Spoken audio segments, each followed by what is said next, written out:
அஸ்ஸலாமு அலைக்கும்.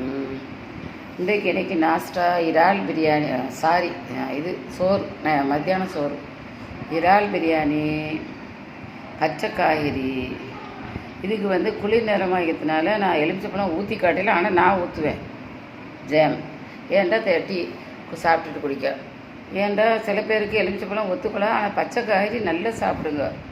ரொம்ப நல்ல சத்து, கூண்ண சத்து இருக்குது. உங்களுக்கு தனியாக பிரியாணி திண்டா ஒரு மாதிரியாக இருக்குமே. இது ஜாமும் இது கொஞ்சம் சால்ட் சேர்ந்த ஜாம் தான், அதனால் சாப்பிடுவேன். சீனி போட டீ தானே குடிக்கிறோம்.